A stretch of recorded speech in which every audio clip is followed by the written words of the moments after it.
Hello and welcome to this video. My name is Beckham. Making a presentation. How can we use PicturesToExe to illustrate a live talk? Now that's something that's quite common in camera clubs where members with expertise share that expertise with others. It's not hard to prepare a talk with PicturesToExe, but perhaps it could take a little time to create all the text slides. So slide styles will help us speed up that process quite a bit. I like to try and create my own background, but it's not essential, of course. You can use a plain color, that's going to work just as well. But it's quite nice to be a little different and for us to add our own style to our presentation. A personal background is one way to do that. You're going to find lots of these available if you do a search on Google. As you can see here, I've opened up the main screen of PicturesToExe and I've dropped into place just 3 of my background slides to start. Now if we're going to make our talk manually controlled, in other words we change the slides when we touch the buttons on the keyboard, on the mouse, or if you have one of those USB presenters, you could do so from the front of the room if you're giving a live talk. To do that, we need to go to the project options, bottom left of our screen here. We need to go to the control tab and we need to tick the box to tell the software, wait for a key press to show the next slide. I'm going to stay with the standard 2-second fade between the slides. There's lots of variation we can include here, but for the sake of this video, let's keep things simple. I'm going to allow about 20 seconds slide duration so that if I'm going to apply, let's say 4 or 5 lines of text, there's time to have them come on the screen in an animated way. So if I just select all 3 of these and just go down to the bottom right corner, I can change that to 20 seconds. What I'm going to do to make a start is select the center of those 3 backgrounds.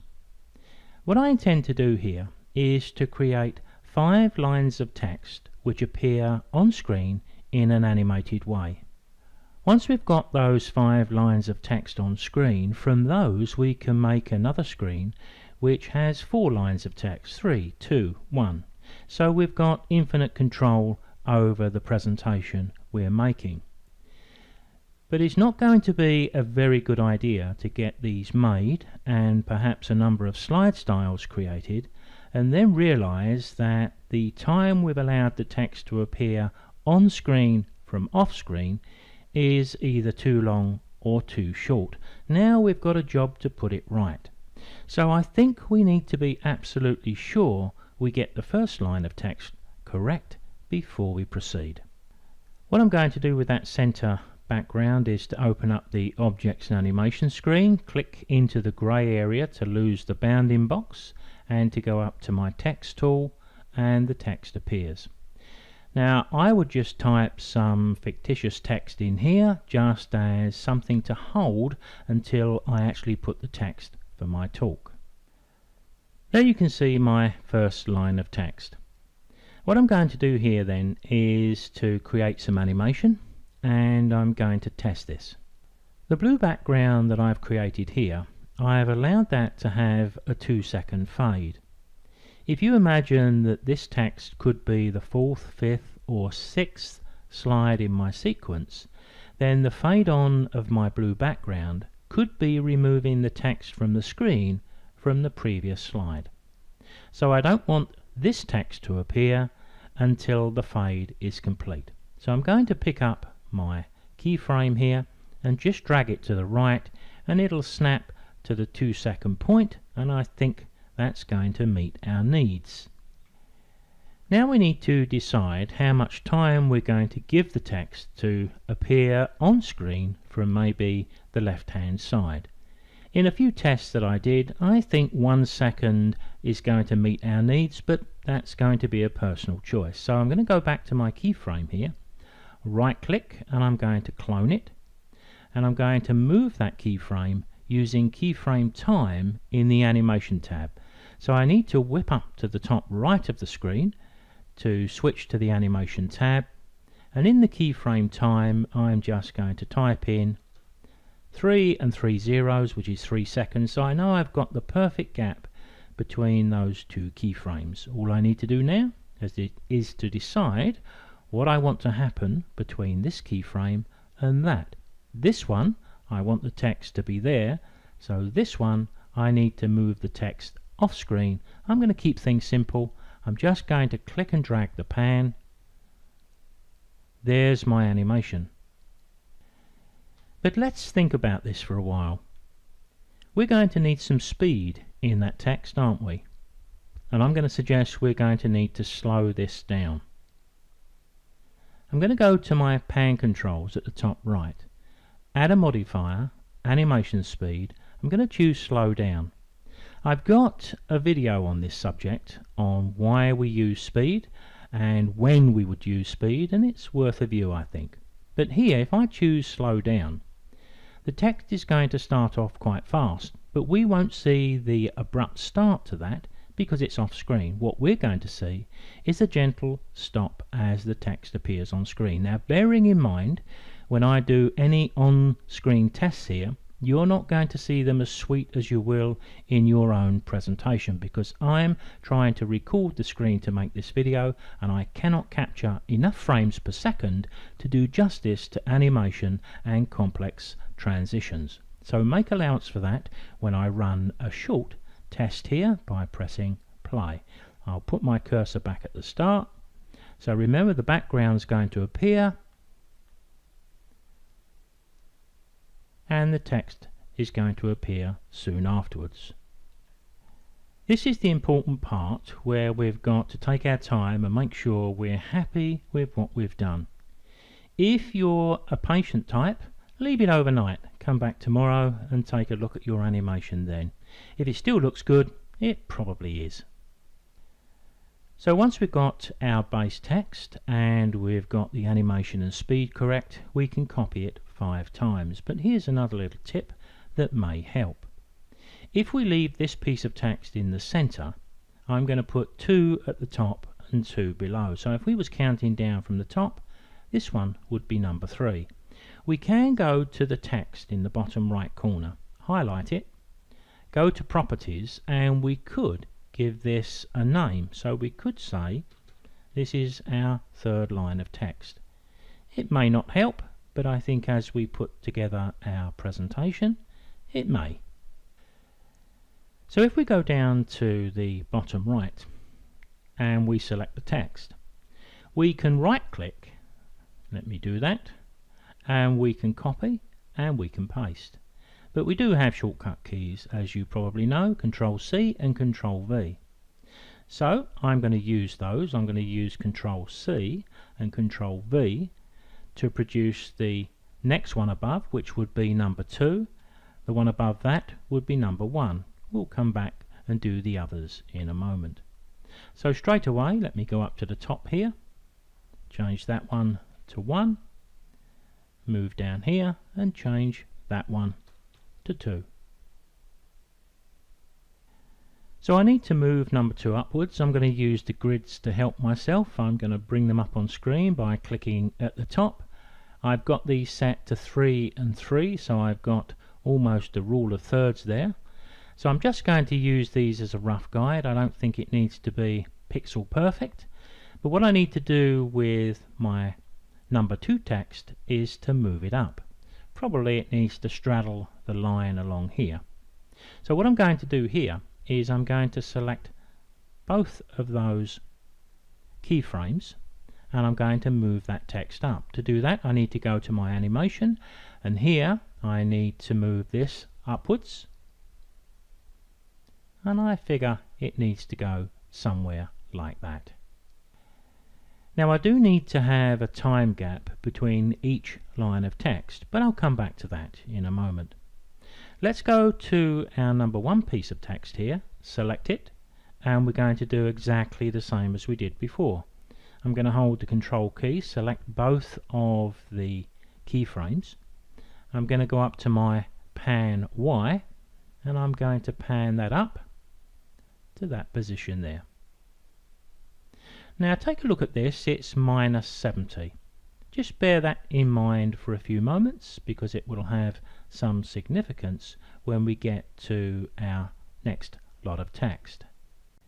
Now remember, of course, to save this as a project as you go through this work, so you make sure everything you've done is nicely saved.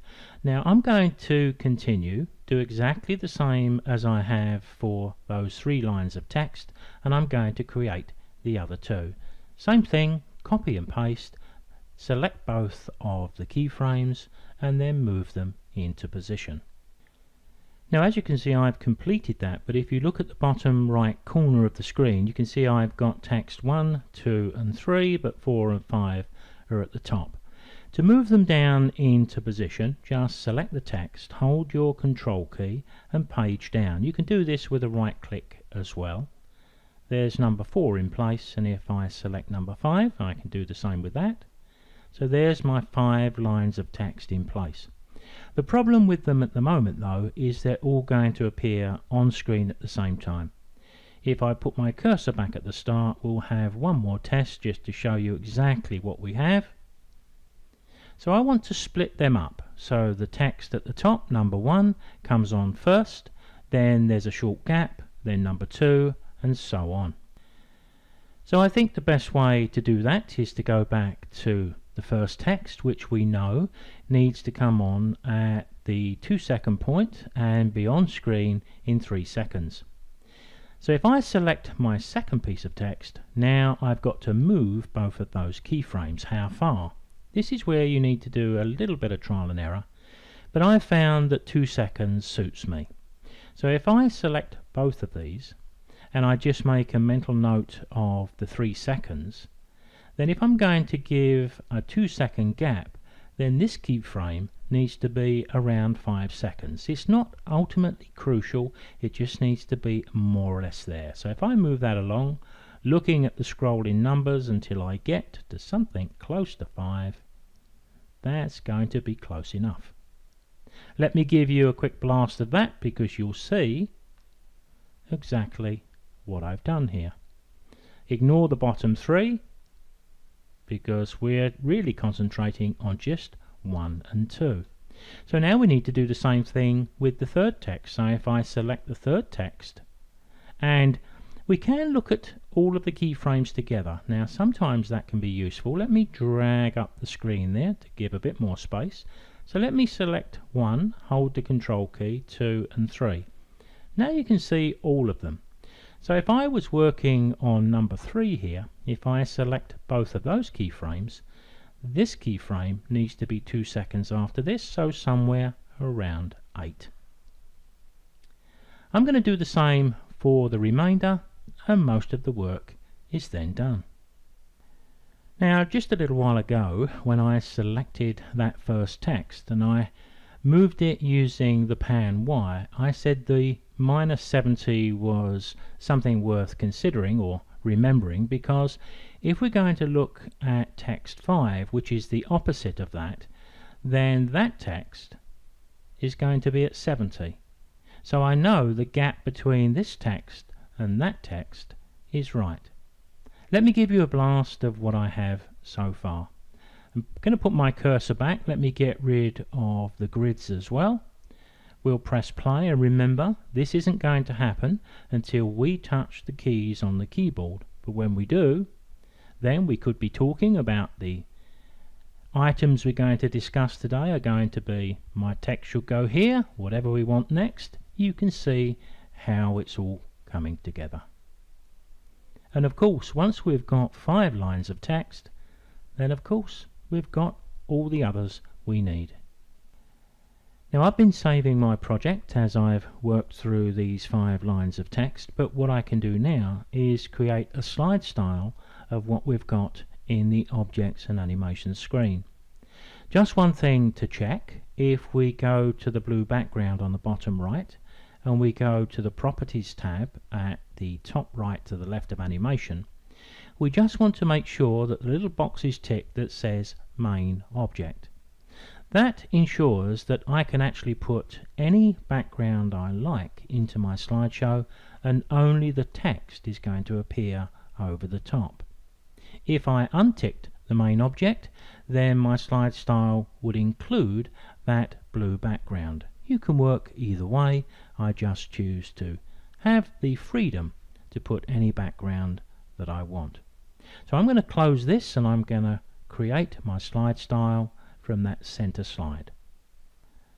What I'm going to do is to click to open up the slide styles, and down at the bottom left here in the tools I'm going to select create a style, and I'm going to give it a category name. I'll call it my talks, and in the actual name of the style I'm going to give it a name that gives me a good idea of exactly what's happening here. So let's say 5 lines static. In other words, although it's got animation within it, the lines coming from left to right. I'll know exactly what that means, so give it a title that's going to remind you. We can click create. Before we go any further, we really should test to make sure what we've just done is going to work. And the way to do that, let's put another blank in there. In these two I don't have anything on them at all. But of course if I selected both of them and I go back to my slide style and I go back to where I've just created it, my talks, 5 lines static, I'm getting some indication that everything is okay by looking up here, and I'm going to click apply. There you can see it's been applied to the other two, but we need to test it, don't we? So let me select this one. We know that works because we tested that just a few moments ago. Over on the extreme right here we can start a slideshow preview full screen from any position. So we're starting with the second slide, so let's click and we'll just watch this. So we've got our 5 lines of text which are going to appear on screen. The text is slowing down. We know we've got a 1 second duration on, a 2 second gap between each line of text. Now they should fade out over 2 seconds, but of course nothing will happen until I touch the keyboard. If I don't touch the keyboard, they'll be there forever. One touch of the keyboard, there's the fade out, and of course we've got the next 5. All we've got to do now then is to remove just one of those lines of text and then save a slide style with 4, then 3, then 2, then 1. So here we are back in the objects and animation screen, and what I want to do here is just lose one line of text. Well, the obvious line of text to lose of course is number 5, and I can highlight that and delete. That does leave all of my text a little bit off center. Now I can bring my grids back if I feel that's going to help, but what I've got to do now is move all 4 lines of text. Here's one way to do that, and we could have done this with the 5 lines too. It's an option that you can choose or not. It depends on what you're trying to achieve. I'm going to place all 4 layers of text there into a frame. So the first thing I'm going to do is to select all 4, right click, and I'm going to choose cut. Don't worry, we haven't lost them. If we just click into that bottom right corner, right click, I'm going to choose to add a frame, and then within that frame right click and choose paste. Now you'll see what's happened here. We've now got all 4 lines of text within the frame. So now if I select the frame on its own, I can move that and it will move all 4 lines of text. Best demonstrated, I think. So let's go up to the top right and select the animation tab. What I can do now in the pan Y, I can click and drag, but I find it often a little more convenient to just put my cursor in the box and use the up and down arrow keys to the right of the enter key on the keyboard. As you can see, as I touch the up arrow, I can nudge my text down, and using the guides there I can position it nicely in the center. All I would need to do now is to save that as a slide style and just giving it a label of 4 lines of text. The rest is a repeat, 3, 2 and 1. Now that's really all there is to it. If you wanted to add other types of animation, of course you're free to do that. Let me just give you one idea. Let me go to my number 1 text here. Remember, it comes on at 2 seconds and it's just left to right, but what I could do is add some variation.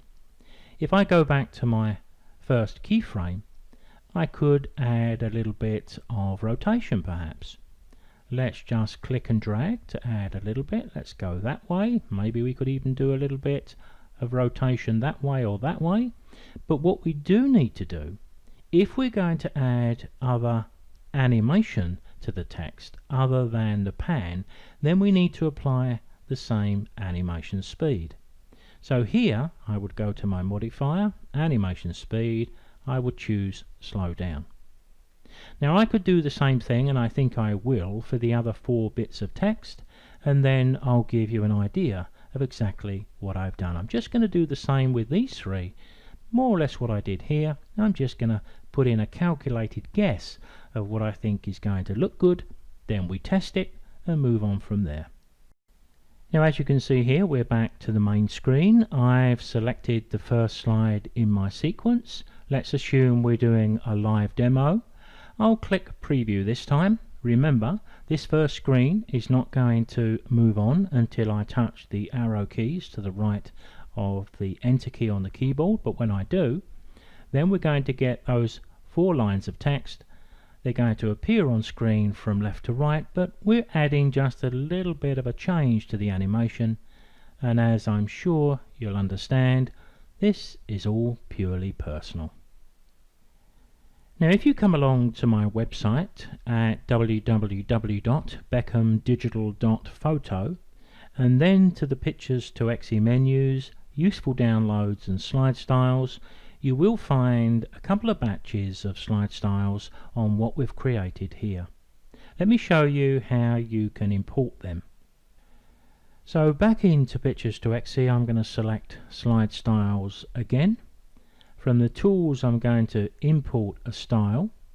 These are in categories which I've created, so if we go to my folder here, there's the presentation style. So I've got the static ones and the animation. Let's choose the animation for demo purposes, but you will do this for both of them. I can click open. There it is, presentation animation. There you can see the 5 lines of text. We get a preview in the thumbnail telling us exactly what we're going to get, so we can tell. And of course, if we're putting together a presentation, let's close this for a moment. So at the start we may want to just choose one of those. They've disappeared. Where are they? There they are, presentation anim. So let's have 1 line of text for the first one. The next one we may want 5 lines of text, so we can choose that. So you can see now we can mix and match any of these that we like, and of course we could have made some with smaller text and greater numbers of lines. It's all down to the individual. Let me go back to this one and just do a quick preview. There's the main title, remembering all the time of course that nothing's going to happen until I hit the button, but then the next couple are going to come up.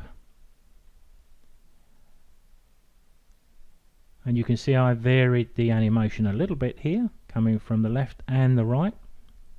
There's our 5. Touch the button and we're moving on, and our talk should be going great guns.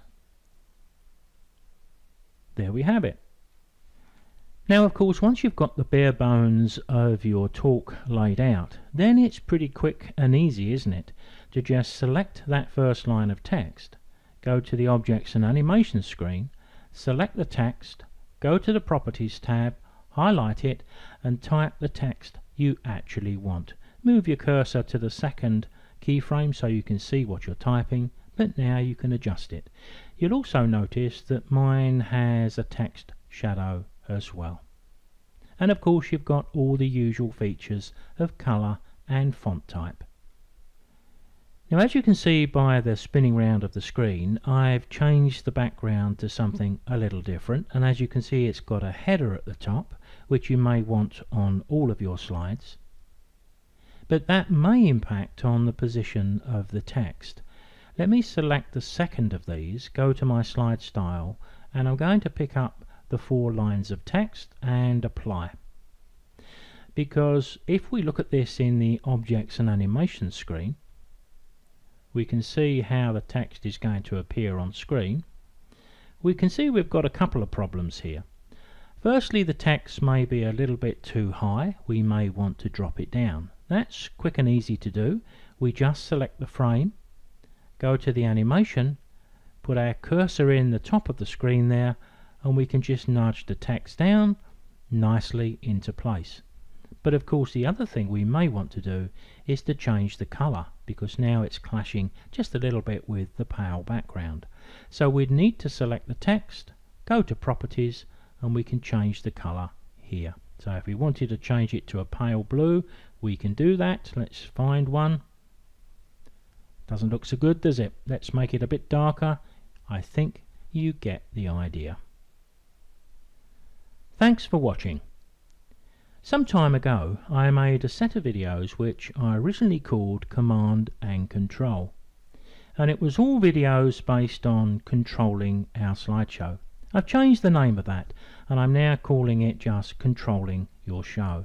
If you go to my website and the PicturesToExe menus, you'll find it pretty easily. In those videos I also included a presentation that was part manual and part automatic. So that may be worth a look. See you next time.